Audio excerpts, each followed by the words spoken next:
शमशाबाद से बीजेपी विधायक राजश्री सिंह पर उनकी चचेरी पोतियों ने माता पिता की संपत्ति हड़पने का आरोप लगाया है। बीजेपी विधायक राजश्री सिंह की शिकायत करने राज्य महिला आयोग पहुंची अनिद्या और समृद्धि सिंह। उन्होंने कहा कि माता पिता का तलाक हो जाने के बाद दोनों अलग रहने लगे थे। हम दोनों अपनी मां के साथ रहते थे।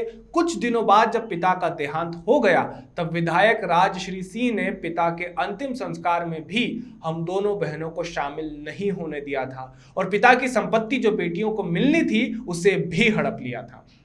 अनिद्या और समृद्धि ने बताया कि भोपाल में पिता के नाम पर अयोध्या नगर में जो मकान था उस पर ताला लगा दिया। दोनों बहनों ने इस बात की शिकायत अयोध्या नगर थाने में करनी चाहिए, लेकिन मामला दर्ज करने से पुलिस ने मना कर दिया।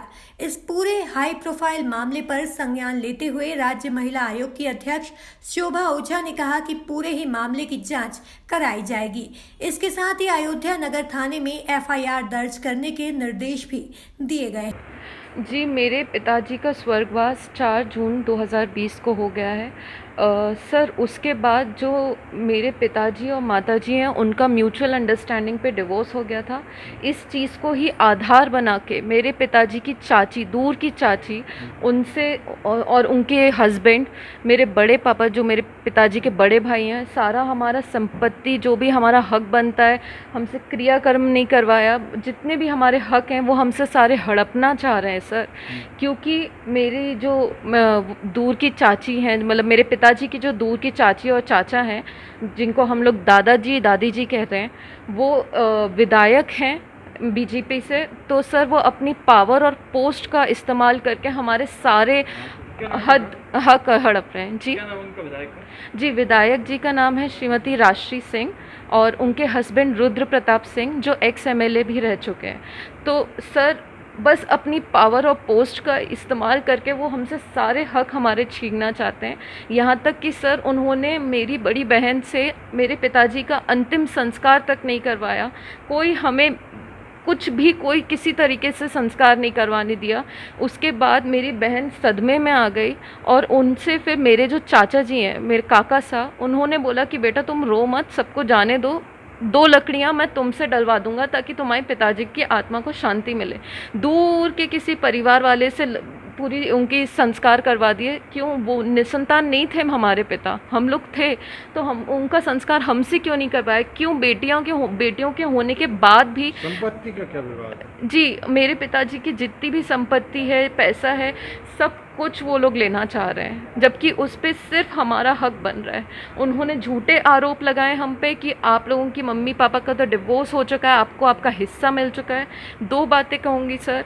पहली बात तो ऐसा कुछ भी नहीं है। मैं आपको डिवोर्स पेपर का जजमेंट दिखा दूंगी। मेरे मम्मी पापा ने कुछ भी ऐसा नहीं किया कि बच्चियों का अधिकार सुरक्षित नहीं। कोर्ट ने तक कहा है कि इस पूरे मामले में बच्चियों का अधिकार सुरक्षित है। हमारे हित में कोई भी ऐसी चीज़ मतलब नहीं लिखी है कि नहीं आगे जाके आपको कुछ नहीं मिलेगा, सारे अधिकार सुरक्षित हैं।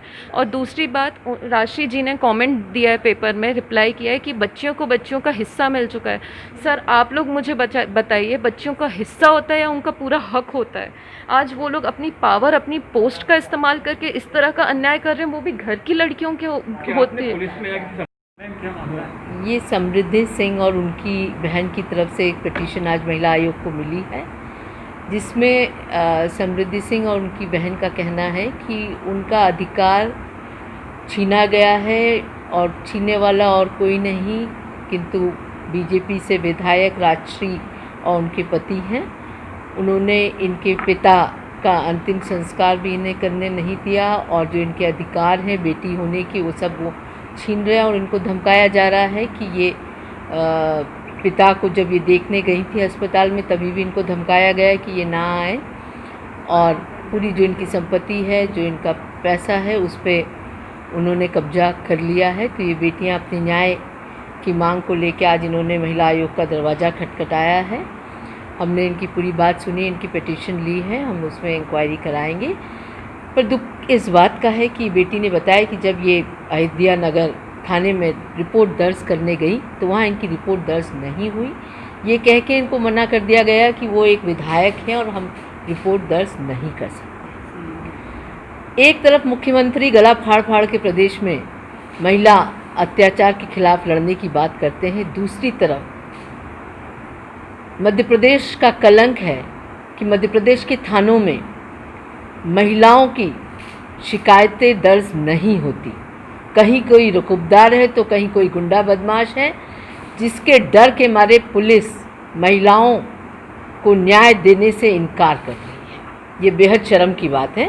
तो महिला आयोग में ये शिकायत आई है आज, हम निश्चित इसमें देखेंगे और जो कुछ हो सकेगा इस बेटी की मदद करने के लिए, इन बेटियों के लिए हम खड़े रहें। भोपाल से दीपक सिंह की रिपोर्ट।